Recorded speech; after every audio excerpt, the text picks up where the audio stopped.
You can find images of Mary in almost any Catholic church in the United States. She might be a pretty white marble statue in a side chapel, head bowed and hands folded, or she might be a solemn figure in a painted icon, holding the Christ child.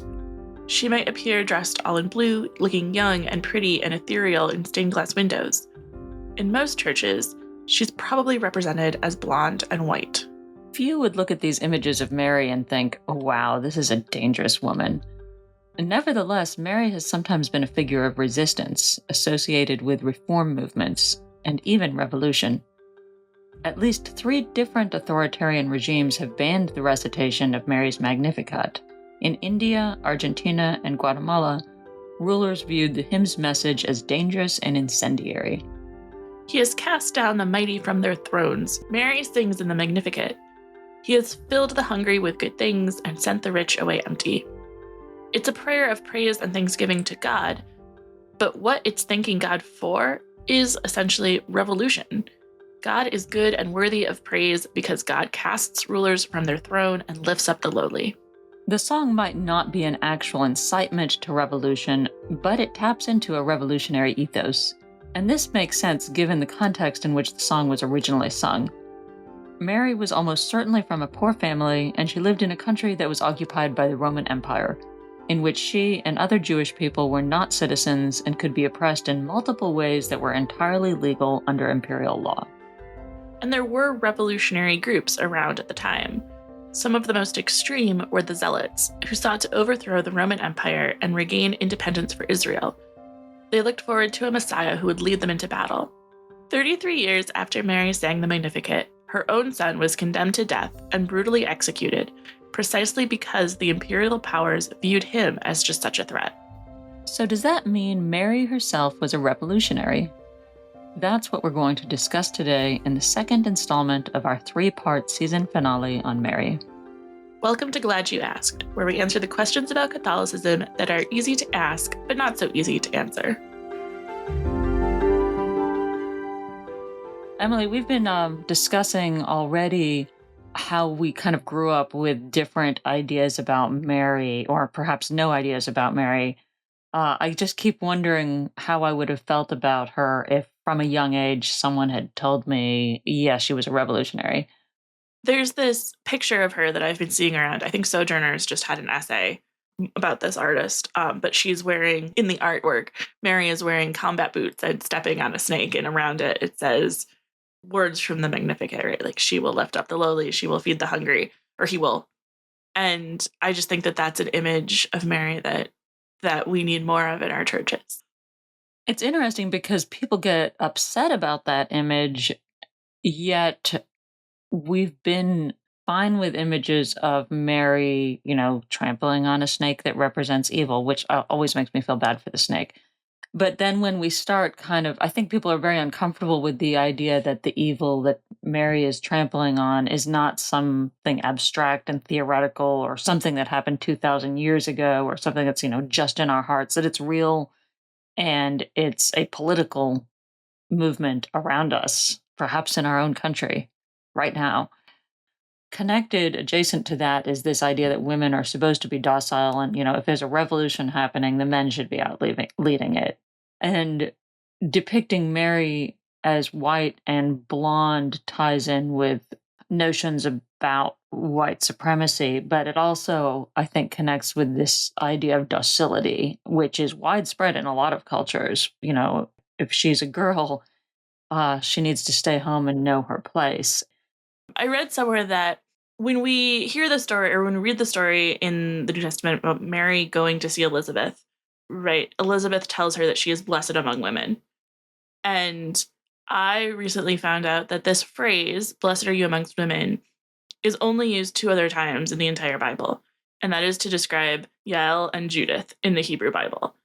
And these are women whose stories are the exact opposite of what we sometimes think of Mary as. Yael drives a tent peg through a man's head to kill him and is then praised as most blessed of women for saving her people. And Judith also flirts with this foreign general to get entrance into his tent and then murders him And then because of her bravery, the magistrate of the town also refers to her as blessed. And so when you look at these three women together, you kind of get this picture of Mary as a revolutionary, right? Like as someone who is standing up to save her people, just like Yael and Judith did. And it challenges that kind of meek, ethereal, right? Passive, beautiful statue. And really like start to see her as someone who fought in battle, who was not willing to shy away and doing what it took to protect their people. And that really kind of lines up with the picture that we see of her when she sings about casting down the mighty from the thrones and sending the rich away with nothing. Yeah, and I believe the Magnificat as a hymn is kind of in the tradition of these women from Hebrew scripture who would sing a hymn after the literal enemy was defeated. And one thing that strikes me about this is just how reluctant our tradition has been to explicate this connection between Mary and these revolutionary women. We've connected her with Eve a lot, and we've connected her with the women who were mothers, but we haven't connected her with the women who were the saviors of their people. And then the other dimension that sticks out there is that, again, they were not saving their people just from a spiritual threat, but from a very real physical one. Yeah, I think our last episode was Mary a Feminist.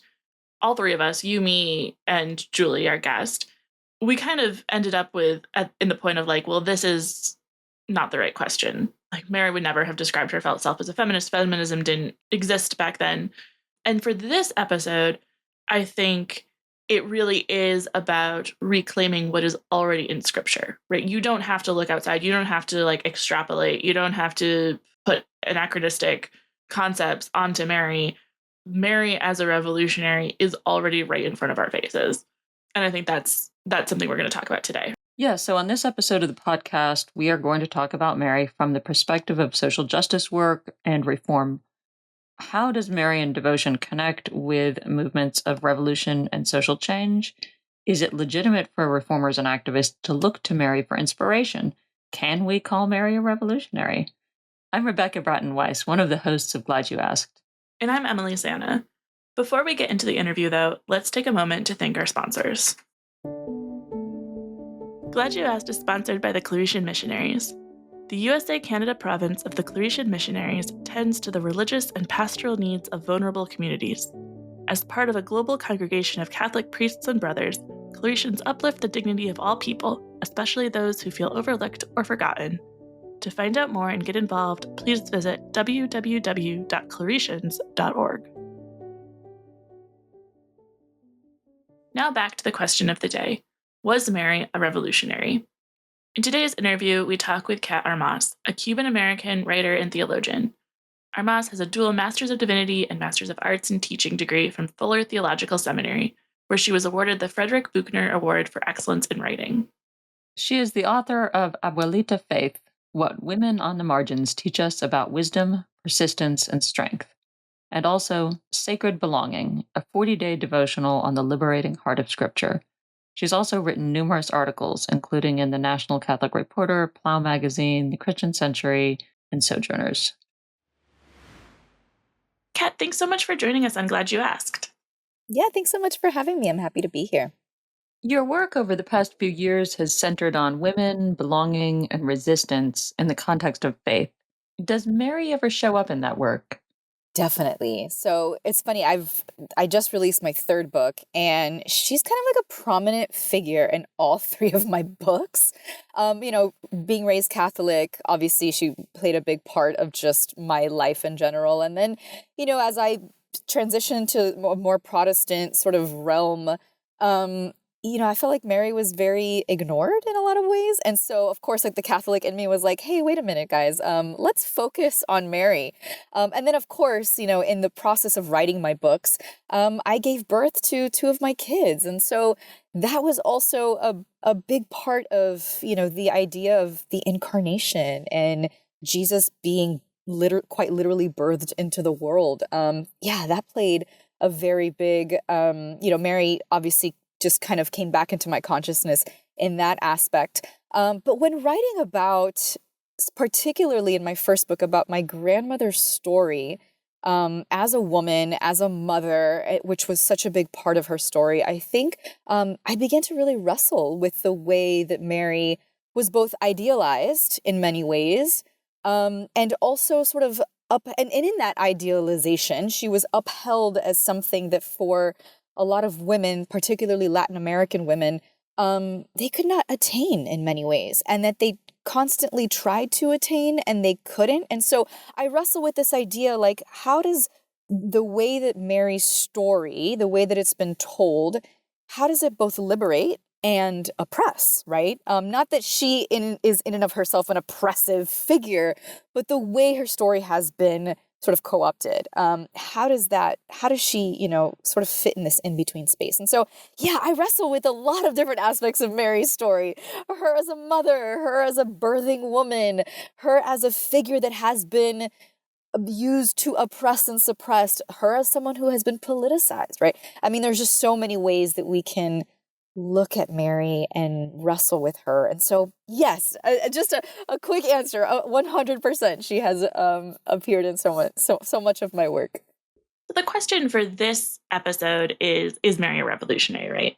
And the adjective revolutionary can just mean a dramatic change. But today, when we call someone a revolutionary, there's usually some sort of political dimension to why we're using the word, right? So could you talk a little bit about Mary's relationship to the political powers of her day and whether there is a political dimension to Mary's story? Definitely.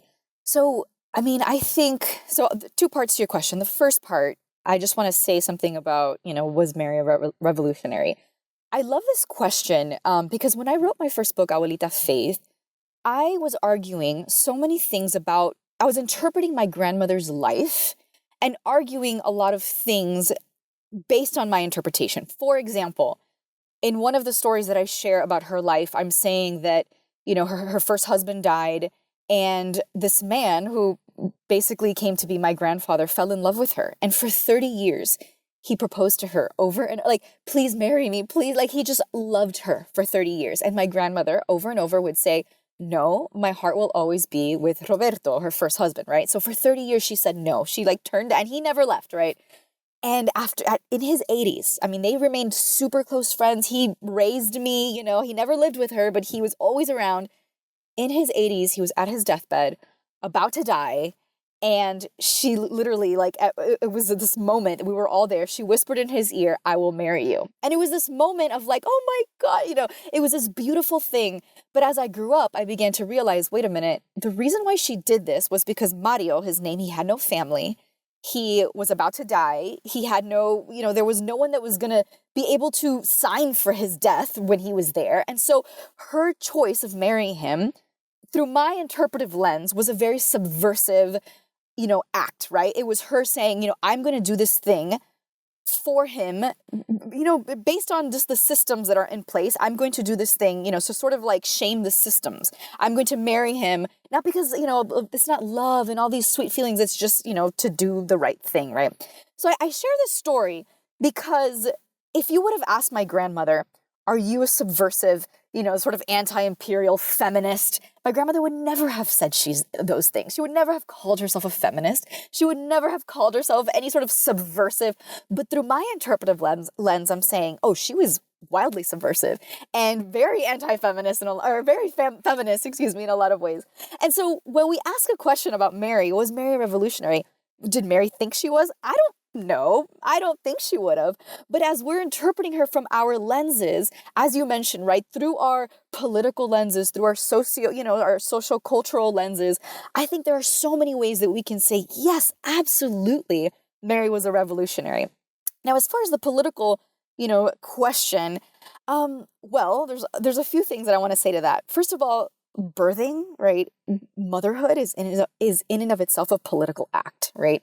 We see this in the way that, so much of the conversations around things like abortion and things like women's rights, right? These are all very political things. Even things like, healthcare for mothers and the help that mothers need in the process of birth, birth and afterwards, right? These are all political questions. And so I think that when we're wondering about Mary as a revolutionary in a political aspect, I think even in that, yes, right, that's 100% a political question. And then also when we're thinking about the context of Mary, the world that she lived in, well, first of all, she lived under occupation, right? She was a brown refugee, a Jewish woman who lived under Roman rule. Her people were heavily taxed. At this time, this was a political moment where she was literally leaving on her way to, because of a political reason, which is why she was not in her hometown. Not only that, but her hometown, Nazareth. If you remember in the Gospels, can anything good come from Nazareth, right? Even this place was a place that had political connotations and notions and ideologies when people spoke of it, right? It was a place that was mocked. And then again, just the circumstances surrounding her pregnancy. She was a woman that could be stoned, right, for being pregnant outside of marriage, which is in and of itself a political thing. This was embedded into the systems. So there were so many things about her life, right, what she stood for as an unmarried woman. I was talking to my husband this morning and I was like, isn't it funny? I remember being young, or not even really young. I just remember talking about, Joseph and Mary and the whole nativity and the birth of Jesus. And so much was centered around, wow, Joseph didn't leave her. He was such a good man, because he could have gotten in trouble for being with an unmarried, and I'm like, but so I remember that so much of my context, like, wow, Joseph was such a good man. And yet he's such a minimal part of the story, right? And we think so much about his aspect and not as much hers, and maybe this is just in the Protestant world because she is, forgotten in many ways. But then I think about even her Magnificat, when is sort of declaring this thing. She's calling, she's saying these words that would be assumed to Caesar, or, like calling Jesus the Son of God, calling Jesus Lord, calling Jesus Savior. Even when the birth announcement of Jesus, when the angel comes and says that he will be the Son of the Most High. These are all political statements. Like, these are not just, sweet, fluffy, oh, no, these are deeply political statements. You think about when Herod, who was basically a client of Rome, he was the acting, king, but a client of Rome. He was being paid for and sponsored by Rome. Even he wanted all the babies to be, all the infant babies to be murdered, right? Because of the declaration of who Jesus would be. All of this entire story is a deeply political story. And I think because of that, there are so many things that we can wrestle with as far as Mary being, this sort of political revolutionary, because of the context of the story. Now, would she have called herself that? Probably not. But I think we're well to call her that. So one time in Mary's life that really gets focused on a lot in Marian theology and devotion is the moment when she says yes to God. And, there's a lot of debate around the significance of that. Could that moment be read as resistance within an imperial and patriarchal system? Or would that be projecting too much modern symbolism onto her? Well, I think both, and right. I think as far as seeing it as a sort of form of resistance, going back to what I was saying, she was an unmarried woman in a patriarchal system, right? That she and I think even in the story, in Luke's telling of the story, Joseph isn't consulted, right? The decision is between her and God. The decision is just, all right, we're going to do this thing. Even, it's all, Joseph is just sort of a blip in the, in the narrative. And so I will say, I think everything we do is sort of reading our own current, understandings into the text. I don't think there's anything necessarily wrong with that, as long as we name it. And so I'm glad that you named it. But I think, given the context and the culture of the time, I think it is safe to say that this was a decision in Luke's retelling. This was a decision between Mary and God, right? Like, in a patriarchal system, Joseph had really no say in that. And so I can look at that and say that was, sort of a form of resistance against, the culture of the time, for sure. My husband grew up fundamentalist evangelical, and he and I were talking about what we learned about Mary growing up. And he was saying that for him, Mary had always been this like really passive figure. He was like, I think I learned that she was young. She's the Mary at the creche, with her hands bowed. And I was saying that's not at all what I learned about Mary, right? Like, Mary's out there. She is challenging the powerful. She's uplifting the lowly, and in part because Catholics pay so much attention to the Magnificat, right? And so, in your reading, does the Magnificat model that like real political resistance, or is it kind of? I think some people tend to read it more as like spiritual resistance, right? Like, where do we kind of make that determination? Yeah, that's a good question. I think in general, in biblical interpretation, I think so much of the Bible has been turned into sort of a spiritual thing, because we have not read it through the political context of which it was written, right? And I think, it's easy when you can just pull out these spiritual messages and say, like I always talk about, we say that Jesus lives in our hearts, or, that we have to, all of these sort of things that, I mean, Jesus never actually said that himself. Jesus wasn't like, hey, accept me into your heart, please, right? I mean, everything that Jesus said had to do with the physical people that he lived among, right? And I think the same is true when we think of, sort of Mary's revolutionary, if we want to call it, her what she says. I mean, she's literally speaking about the poor. She's literally speaking about the lowly. I mean, this is not a metaphorical thing. I mean, these are actual people that were living in real time, that were, deemed unworthy, right? That were women who were imagined as property, or, things, people, for example, I mean, you could even argue that she was a migrant mother seeking asylum. I mean, these are quite literal, physical, material realities. And so I think we have done a disservice when we have over spiritualized the Bible. I like to say, that we've like sort of over spiritualized so many things in scripture. In my first book, I talk about how we've over spiritualized the idea of survival, right? Like I argue that survival in the Bible is in and of itself a holy endeavor. I mean, just the act, you see the story of Ruth and Naomi. I mean, they're just like quite literally trying to survive. And that is in and of itself a holy, sacred thing. It doesn't need to be, oh, but, add this whole spiritual twist to it. And I think the same is true when we talk about Mary, right? I think that we listen to, what she says, and it's this sort of this beautiful, whatever. And we think like, yeah, that just means, in the heart or in the soul. But I think Mary is talking to like an actual material, physical people, right? Poor people, people who are brought down, who are suppressed by empire, who are silenced or rendered invisible by empire. And what I love about what she says is that it's sort of like I like to call it like a deconstruction and a reconstruction. Like God will bring down, the rich and those, with those with power, and then also lift up. So there's sort of like this deconstruction of a bringing down, but it doesn't stop there. No. And then we're also going to, we're going to bring up the lowly, and we're going to, and so yeah, I don't think it's just spiritual. I mean, she's talking about actual people, right? In your book, Abuelita Faith, you talk about everyday women whose faithfulness is itself a form of resistance. Is this something that we can kind of connect with Mary, including those quieter parts of her life that often get kind of showcased by more traditionalist readings, her domestic life and her embodied life? Do these offer a kind of model of quiet revolution, or would that be, I don't know, too tame of a reading?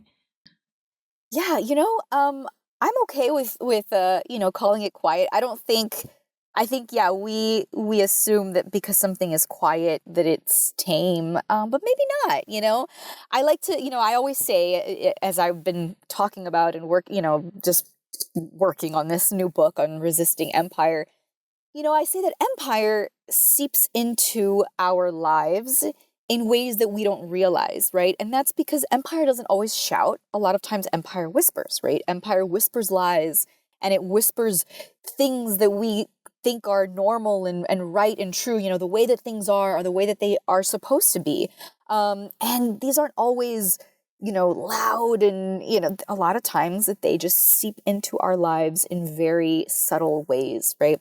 And so I think if that's true of empire, if that's true of empire's ideologies, and its ideologies, what I mean by that are hierarchy, domination, the way that power is power over and not power with, right? These are all of empire's ideologies. I think that in the same way that they are subtle and quiet, I think that resistance can also be just as powerful in subtle and quiet ways. And so that the way that, when we look at the life of Mary, I think it's both loud in the way that she like quite literally declares these truths with her voice, uses her voice. And I think it's also quiet in the way that subtle truths can seep into our lives quietly, but change us and, transform us from within. And I see this in all of these little things that I mentioned about her life, right? All the political realities about her life and what made it sort of, in essence, a subtle, quiet, revolutionary thing. And also, it was loud and it was proud, right? She declared it with her voice and with her body, right? I think that so much happens, so many political things, and empire, and as I say, is a bodily thing. I mean, the way we see this in the way that whose body is empire deems, unworthy, whose bodies, I mean, these are quite literally people, right? Like, as we just talked about. And so I think that through Mary's physical body, we see literally, I mean, one of the most transformative things that could ever happen, right? The incarnation. And so, yeah, I think quiet is a good word. I think it could be quiet. And also, I don't think that because something is quiet and subtle, it doesn't necessarily means that it's not just as powerful. I feel like you've started to touch on this a little bit, but you've written about how so many of the stories we tell about Mary are sanitized and they've kind of lost their submersive edge, their power. Can you talk a little bit about how that happened or what that means and what that looks like? And then are there other places where we've also kind of lost that subversive edge to Mary's story? Yeah, well, I think that the way that Mary has been idealized, it's sort of like the title is the Virgin Mary. And I get it because, she conceived Jesus as a virgin, fine. But also, it's sort of like this title that hangs over her head. I saw this meme once that was really funny. And it said, I wonder if Mary's ever like, you can drop the virgin, really. Like, I'm just Mary. It's like, this is like funny. But I like that because it's this idea that, to say that she is the Virgin Mary really implies so much in a context of purity, right? In a context where empire, and of course I'm going to keep bringing that in, but where empire sort of demands this cultural and moral purity in order to assign value to people, right?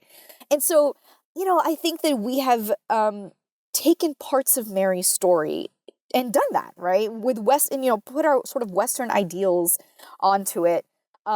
She was this pristine, and I think that goes, with the idea of the nativity scene, right? I talk about this in my last two books about how, we have this image of the nativity scene and you have Mary, in this beautiful, clean, dressed, and she's kneeling by this perfectly swaddled and clean baby, and the animals are almost like on cue. Just, I live on a farm, a small farm, but I know that it doesn't look like that, nor it probably smells and it's not clean. And, but besides that, I mean, I've also given birth, and I know that birth is not, this like sterilized, sanitized, sweetly, like I probably wouldn't be able to kneel beside my baby, after. So, and it's, these are sort of silly things, but I think this matters, right? Like the image that we present about holiness and the image that we present, about the most holy event, right? The incarnation, you could argue it's one of the most holy events, the moment that Jesus entered the world.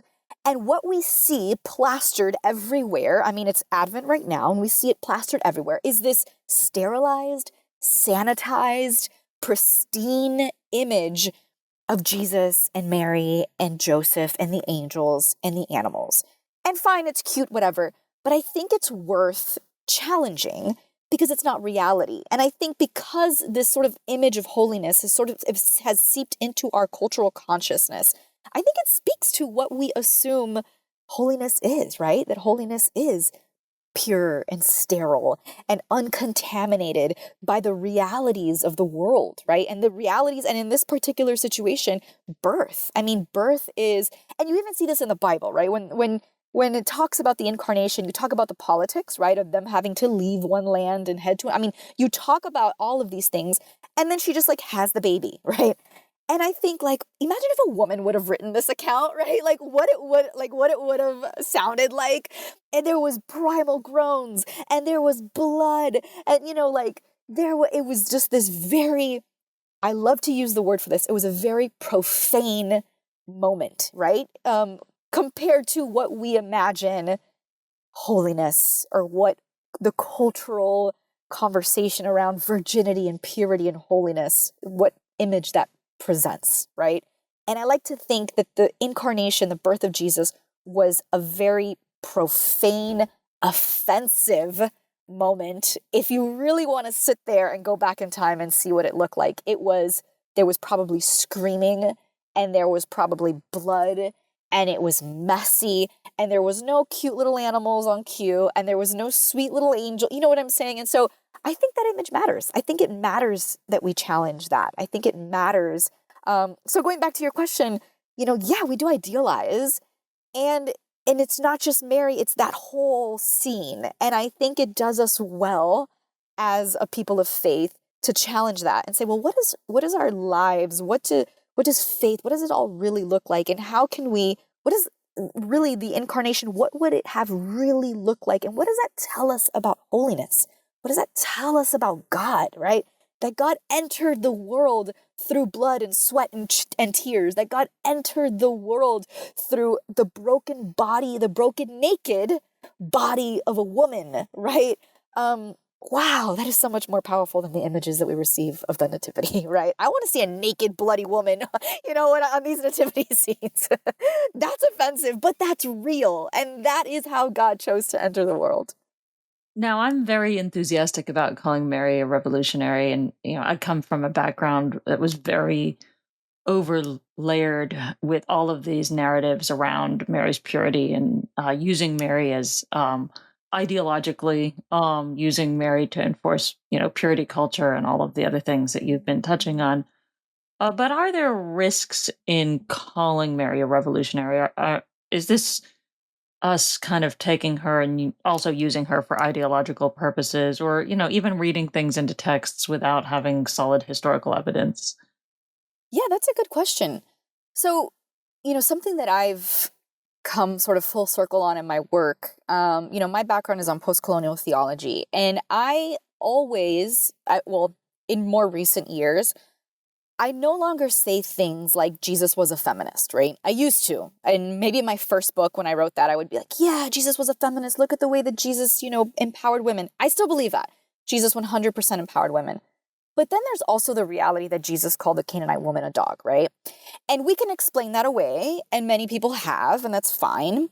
But I don't think it does I don't think it's helpful to just sort of explain the difficult aspects of the Bible away because we feel uncomfortable about them. I don't think that's helpful because those passages, these aspects of scripture, these interpretations have done actual harm to people, right?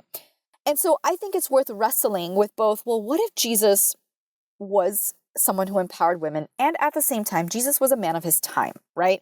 There were things that Jesus did and things that Jesus said that were in line with the cultural context of his time. Same thing with Paul, right?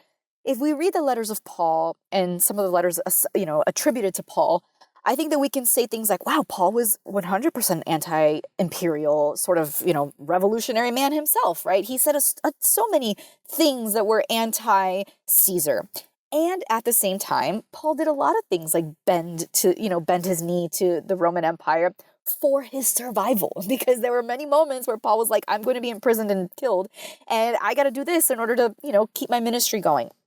And I think the same is true for quite literally everyone, for all of us. I think that we live, for all of us, trying to find ways to resist and divest. And, I try not to shop from Amazon, right? And then there are moments where I'm like, oh my God, I ran out of diapers, and what do I do? And I think we're all sort of living in this ebb and flow of resistance and compliance, and we're trying our best. And I don't think, going back to this idea of purity, I don't think that resisting is about moral purity. I think it's about honesty and integrity.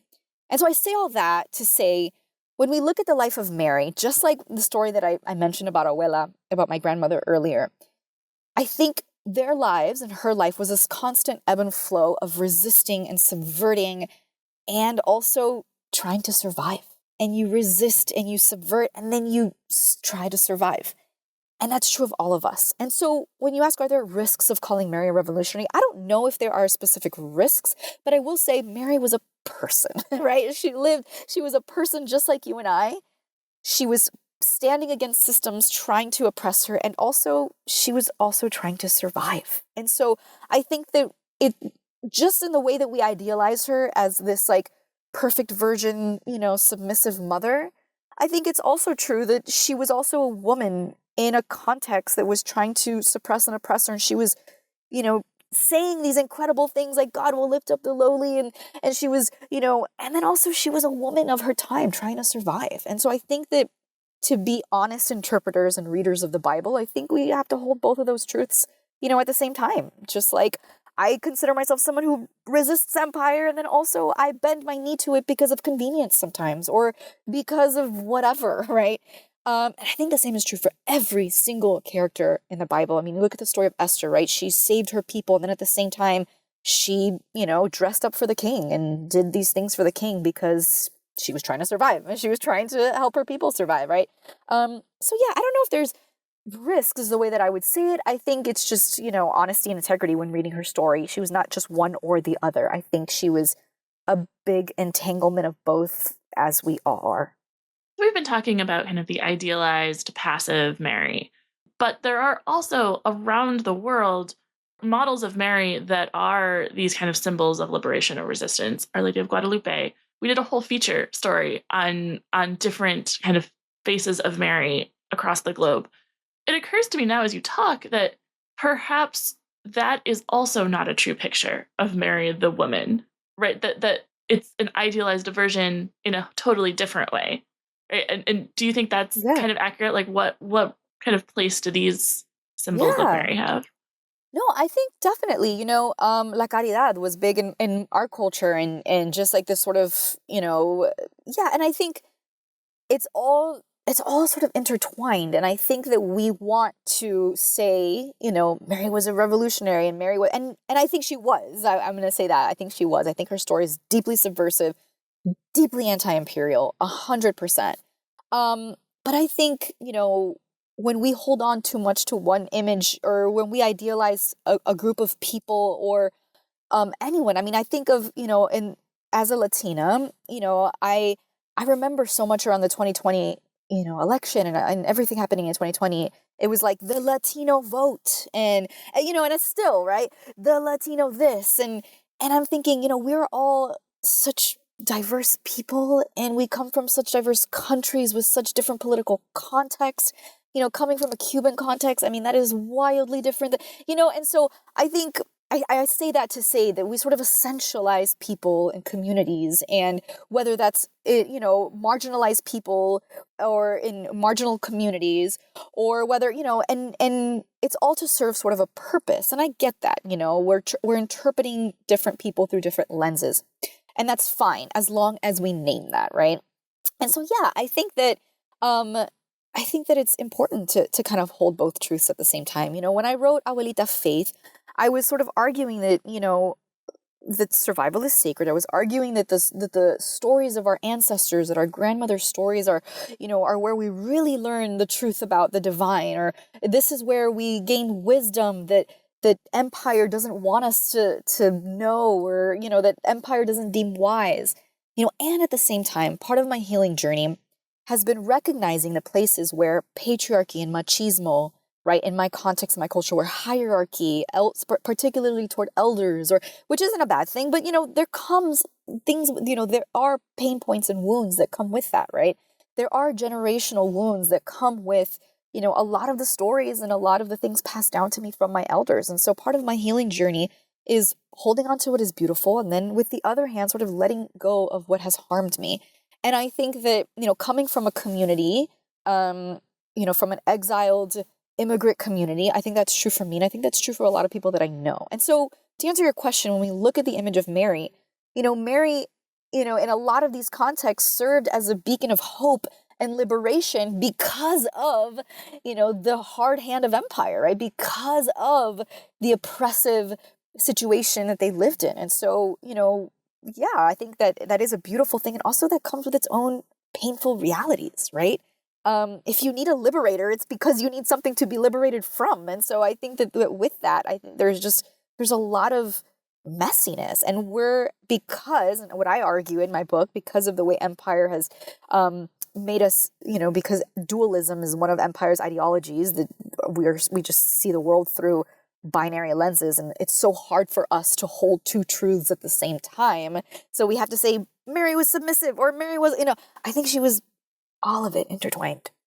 So we have this whole basically industry built up around telling women how to act like the sanitized version of Mary, even to the point of like, how to dress like Mary, which is kind of ludicrous.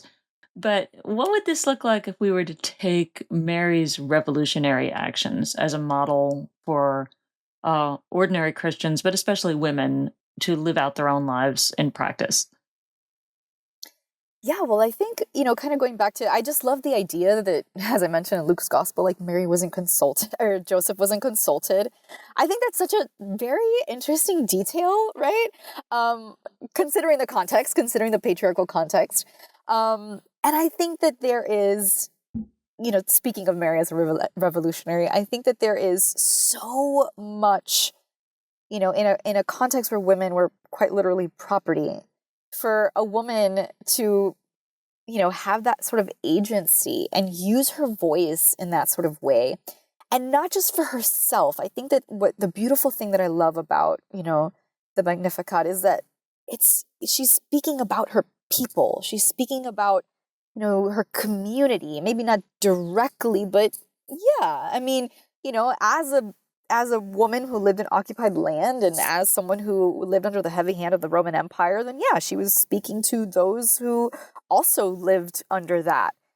And I think that it was a beautiful, sort of, using her agency, using her voice, and also like for the betterment, sort of for this on earth as it is in heaven vision. And I think that for women, there's something really profound about that. Yeah, we receive this image of this submissive, virgin, pure mother. But then also, what can we receive from a woman who uses her voice to enact change in her community, right? Who uses her voice and her body, right? That's something that I argue in my first book, an Abuelita Faith. That so much of the faith of marginalized women, of our abuelitas, of our grandmothers, is an embodied faith, right? Is a faith that lives in the body. I mean, you think of Tabitha in Acts chapter 9, and how, she's one of the very few women in the Bible who are, or one of the very few people in the Bible besides Jesus that is quite literally resurrected from the dead. And it's sort of like a detail we pass over, like, oh yeah, Peter's called upon to resurrect her. And that makes me like, why? Why her? Like so many people died. Why her? And all we know about her is that she made clothes, right? That she made clothes for her community. And I love that like some interpreters call her like an early community activist, right? And so I love all these things because you see so many pictures of women quite literally using their bodies. You have Miriam when she brings the people out of Egypt, when her and Moses bring the people out of Egypt. And then right after they cross over the Red Sea, she leads her entire community in song and dance. And it was this sort of like embodied, moving. I like to say that they moved out of empire, and then they're going through all of these, whatever. And then they had to quite literally feel that liberation in their bodies through song and dance, before they could even keep going. And so I say all that to say that, Mary is in that space of women in biblical history who have quite literally used their bodies to bring forth liberation. Mary's, through birth and through using her voice. And yeah, and it's for this on earth as it is in heaven kingdom vision, right? And so I think that there's a lot there, for women in particular who are given this image of Mary as a quiet, submissive, which, really, as you had mentioned, it's like kind of ludicrous. Like when you think about it, it's like, wait, how did that even get, anyway, but yeah. We always close our interviews with the same question, which is, if our listeners take just one thing away from this conversation, what would you want it to be? Oh man. Well, let's see. Well, I will always, repeat the same things over and over, and that is, survival is in and of itself a sacred endeavor. I love that because, again, when it comes to faith, when it comes to our spirituality, as you mentioned, it's so over spiritualized. And Mary is included in this. I think the image of Mary as a virgin, pure, submissive, wife, it is in and of itself this sort of over spiritualizing of the story. And I think when we can, you know, look at our faith, look at the stories in the Bible, look at the characters in the Bible, and like the gritty, real realities of their day, and then look at our lives and the real gritty, messy, bloody, naked, right, profane realities. I think the Bible becomes, and the stories in the Bible and our spirituality hits home a lot deeper, right? Because it's not about all these ideologies out here. It's not about, again, the nativity scenes, sweet and no, when you really recognize the sacred nature of survival, you start to see it everywhere in the Bible, and you start to see that, folks quite literally just trying to eat and live. Yeah, I think that says something about what God wants, for God's people. And so, yeah, maybe that. I mean, there's so much other things, but I'll mention that one. Well, that's all of our questions for today. Thanks so much. This has been an amazing conversation. Yeah, thank you so much for having me. This was fun.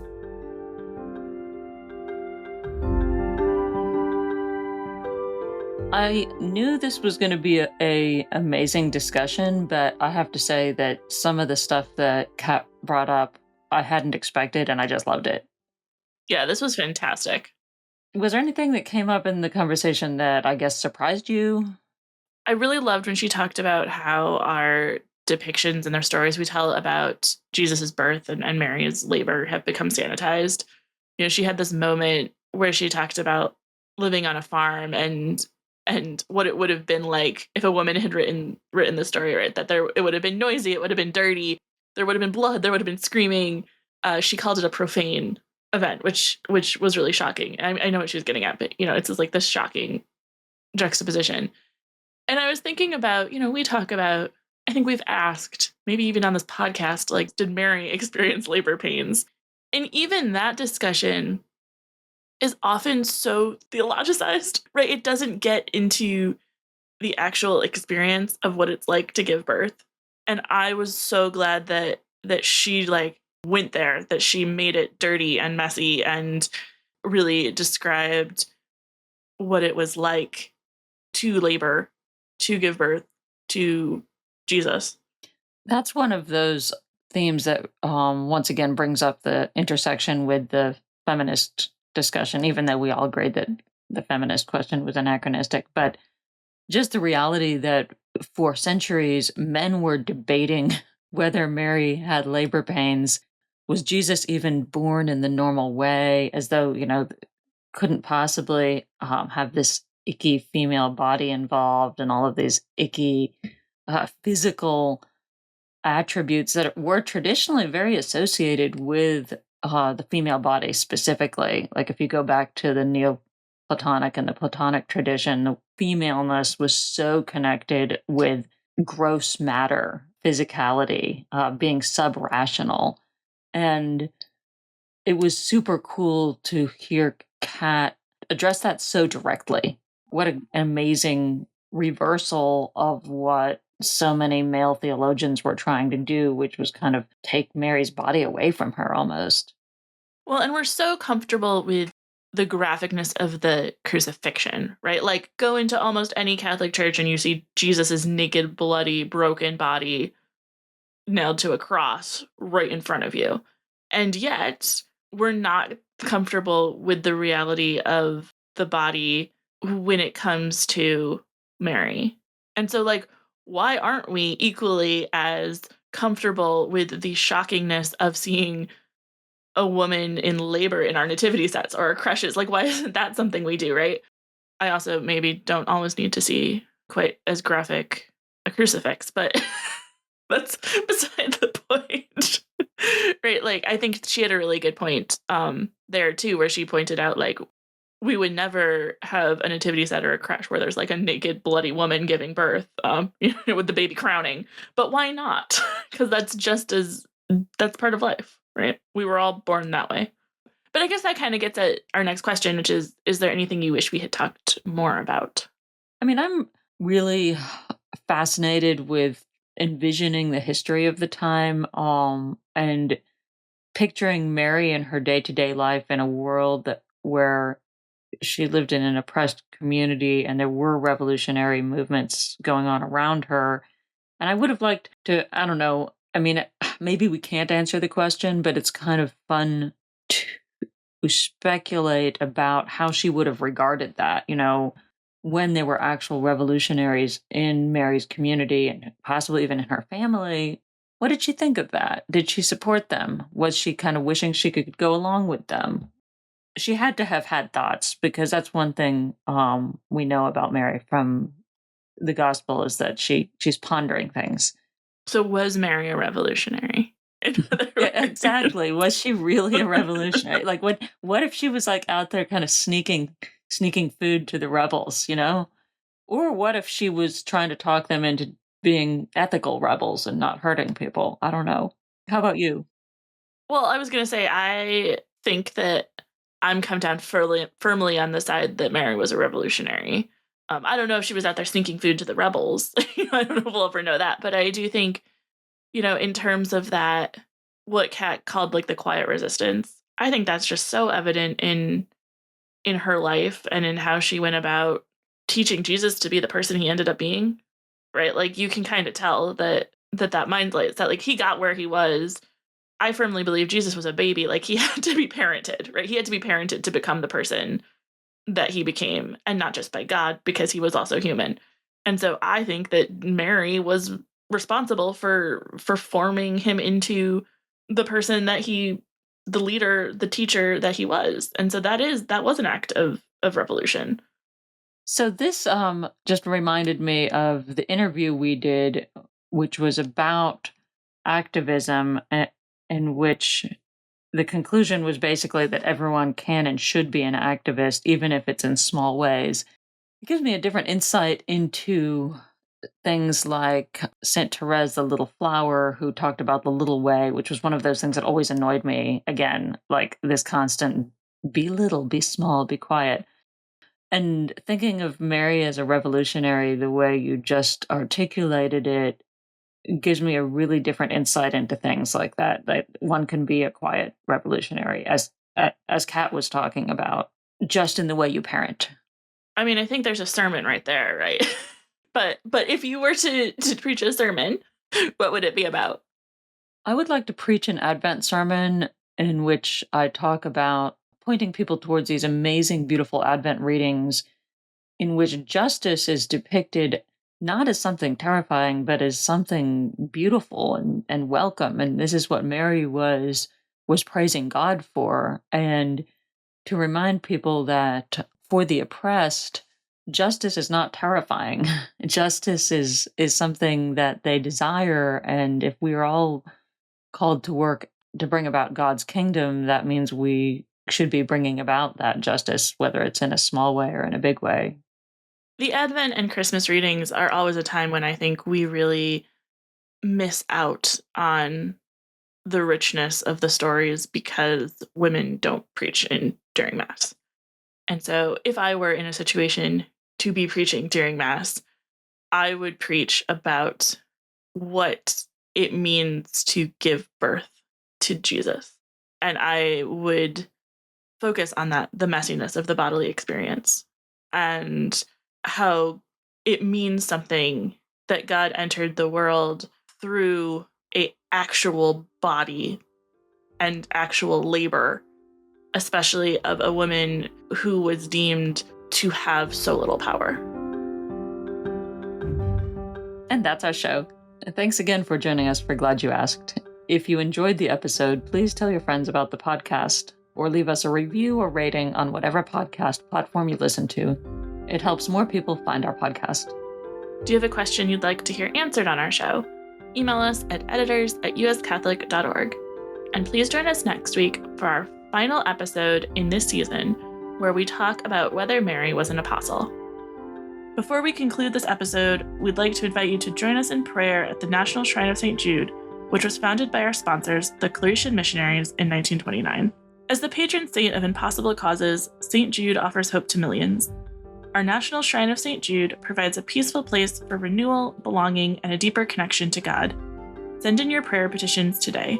We will place them on the altar of St. Jude to be held in prayer all year. Visit shrineofstjude.org today. Glad You Asked is hosted by me, Emily Sana, along with Rebecca Bratton-Weiss. We're produced by Stephanie Clary and Joki Mercuria, with sound engineering by Nathaniel Hunter and art by Megan Avery.